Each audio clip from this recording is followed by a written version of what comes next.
Здравствуйте, друзья! В эфире Геоэнергетика Инфо. Максим Радайкин и сегодняшний мой собеседник Александр Фролов. Здравствуйте!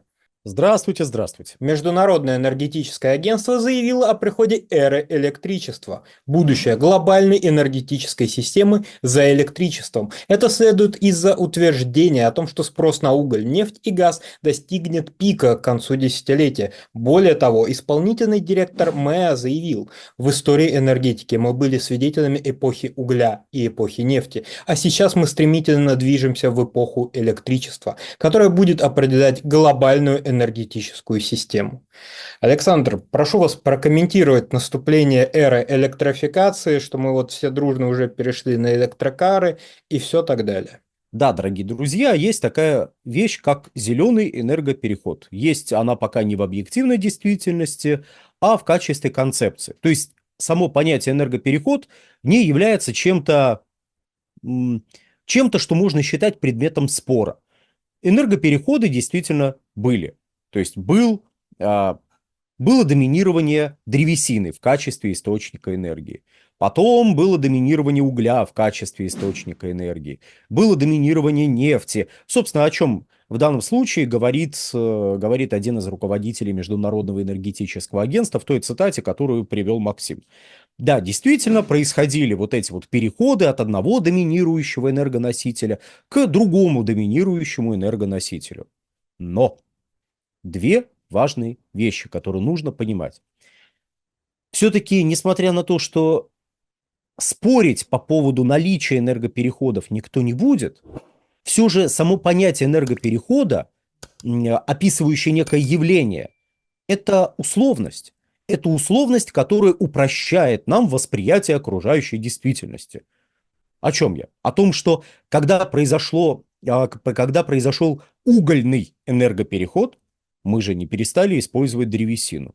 Более того, если вы сейчас посмотрите на аналитику Управления энергетической информацией Соединенных Штатов Америки, это структура при Минэнерго этой страны, то вы увидите, что они используют в своей возобновляемой статистике, то есть в статистике по возобновляемым источникам энергии, в том числе и древесину. То есть вы можете прочитать, что 12% всей энергии, потребленной на территории штатов, относилось к возобновляемым источникам. Ура! Потрясающе!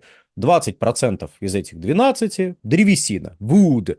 Ну, окей.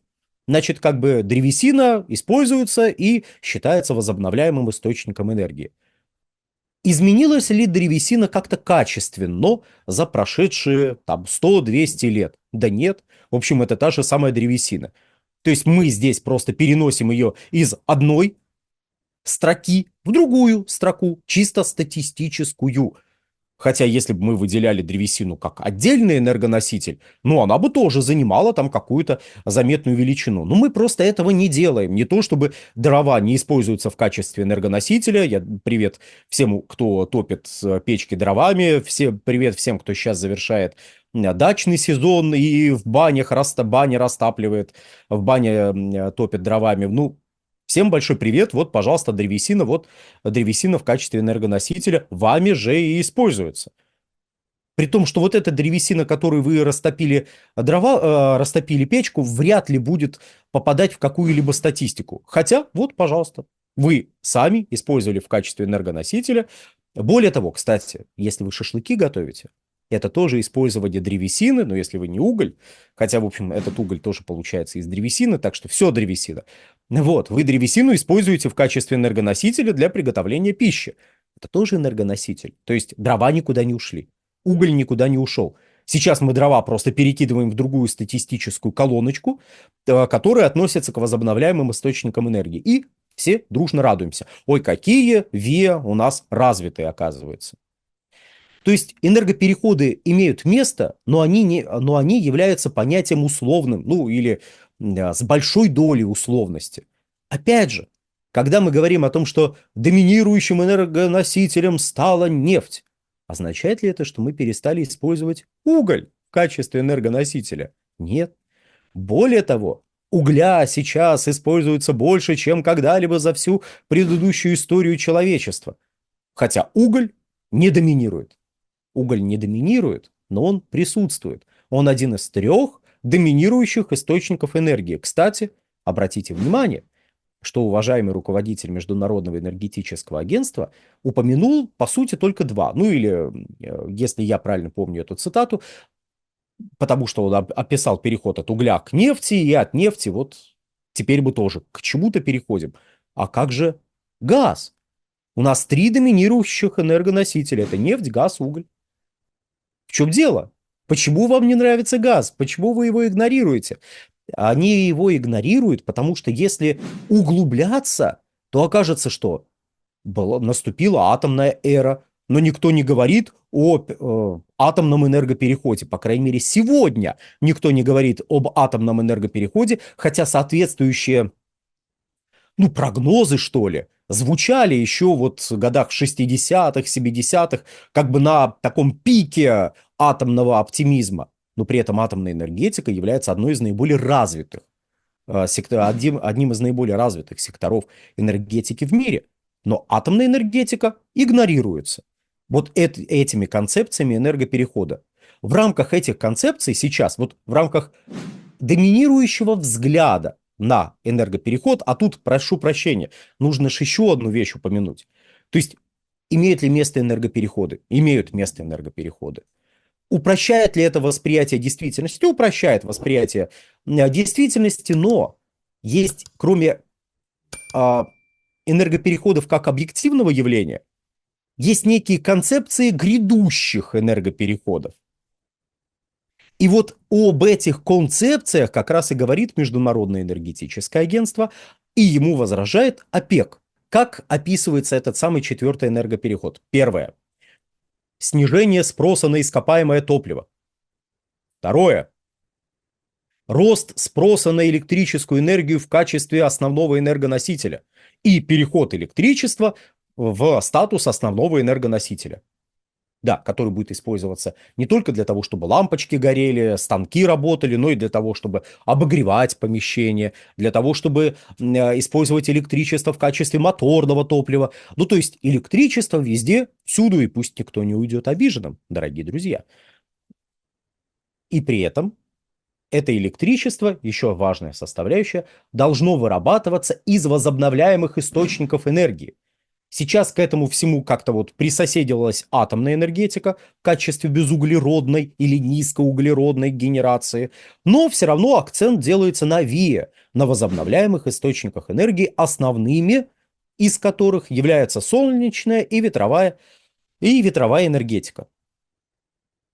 Еще раз обращаю внимание, речь не о том, что обязательно произойдет, речь о том, что прогнозируется. Еще раз, о чем говорит Международное энергетическое агентство, по сути? О том, что их сценарий зеленого энергоперехода, который является зеленым энергопереходом, является безальтернативным. Другого ничего быть не может в принципе. Это то самое Международное энергетическое агентство, которое еще 20 лет назад прогнозировало золотой век газа. Рост спроса на газ в Европейском Союзе на 300 миллиардов кубических метров к 30 году. Нет, уже не получится. Сейчас Европейский Союз, притом в составе 2005-2004 годов, потребляет меньше газа, чем потреблял, собственно, в 2004-2005 году. Это Евросоюз и Великобритания вместе, если вдруг кто не понял. Никакие плюс 300 миллиардов невозможны, абсолютно. Но, тем не менее, тогда они столь же уверенно говорили: золотой век газа, надо строить газовые электростанции и так далее. Но ошиблись немножечко. Кто-то вложил денежки, посмотрев на их прогнозы, кто-то эти денежки потерял. Так бывает. Теперь Международное энергетическое агентство не менее уверенно, не менее убедительно рассказывает о зеленом энергопереходе. Может оно оказаться правым? Ну, теоретически, да. Но ОПЕК так не считает. ОПЕК совершенно справедливо обращает внимание: вы о чем, ребята? Вы говорите о том, что пик спроса вот-вот наступит. 80% всех энергоносителей – это, собственно, ископаемое топливо. Ну, хорошо, первичных источников энергии 80% – это ископаемое топливо. 80%.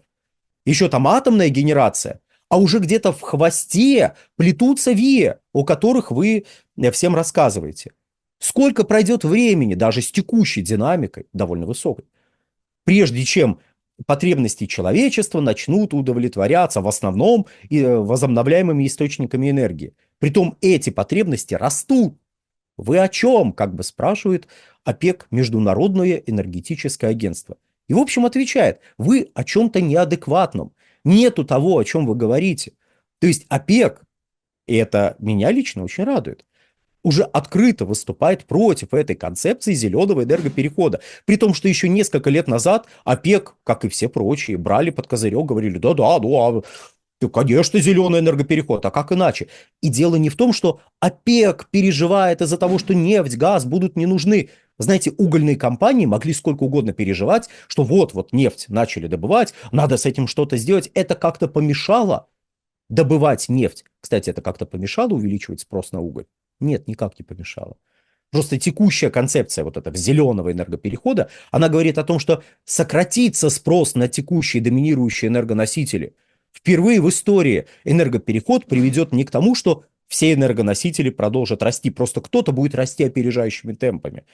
Нет, они говорят о том, что произойдет замещение и сокращение спроса на нефть, газ и уголь. То есть можно сколько угодно задаваться вопросом, что вы не понимаете, что планета у нас одна, и что нужно с этим что-то делать? Да, нужно с этим что-то делать. Для начала нужно прекратить давать бестолковые прогнозы. Это для начала. Потому что прогнозы лежат в основе планирования, стратегического планирования. А стратегическое планирование определяет, куда идут финансовые средства. И в какой-то момент вы можете, распределив неправильно финансовые свои средства, финансовые свои ресурсы, вы можете столкнуться с тем, что вы их направили вот туда, а у вас в этом вот секторе дефицит, который приведет к кризисным явлениям. Кто-то может сказать наверняка, да что, какие кризисные явления? В 2021 году начался кризис на рынке газа. Как раз из-за того, что возник дефицит. Вот такие могут быть ошибки с планированием, вот такие могут быть кризисы, связанные с этими ошибками. Вот как-то так это может происходить. Поэтому начинать надо с того, что мы прекращаем планировать бестолково, прогнозировать бестолково. Для этого нужно прекратить.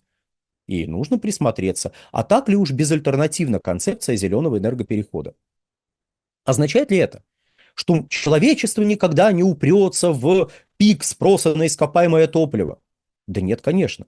Когда-нибудь упрется, безусловно. Ну, потому что хотя бы само по себе ископаемое топливо не бесконечно. Ну и планета действительно конечна. Но вы понимаете, что мы живем в ситуации, когда повестку диктуют по удивительному стечению обстоятельств страны, которые являются крупнейшими потребителями энергоресурсов на душу населения. Например, в Соединенных Штатах Америки потребляется 20% всей нефти на планете Земля. Какое население у Соединенных Штатов Америки? Как так получается, что в Китае потребляется меньше нефти, чем в Соединенных Штатах Америки при кратно большем населении? Почему в Индии? Кстати, если сложить потребление в Китае и в Индии, которые вместе дают почти 3 миллиарда населения, 3 миллиарда человек, то они будут потреблять примерно столько, сколько потребляют одни Соединенные Штаты. А если к Соединенным Штатам добавить Евросоюз, где сократился спрос на энергоносители, то получится, что Штаты и Евросоюз с сократившимся спросом на энергоносители потребляют почти треть всей нефти на планете Земля. Какое там население у Штатов и Евросоюза? И по какой-то необъяснимой причине именно эти люди рассказывают, да-да, зеленый энергопереход. Да, вы знаете, надо отказываться от вот этого всего. Так может вы для начала экономить начнете, если вы так переживаете за планету. На сегодня все. Всего хорошего. Александр, большое спасибо за комментарий. Друзья, пока YouTube замедляют, призываю вас не дожидаться, пока его заблокируют, и нас вместе с ним. Подписывайтесь на наш телеграм-канал Геоэнергетика Инфо. Ссылка будет в описании и закрепленном комментарии. Там же будут реквизиты для желающих финансово поддержать наш проект в условиях такой интересной ситуации. Спасибо, до новых встреч. Всего хорошего.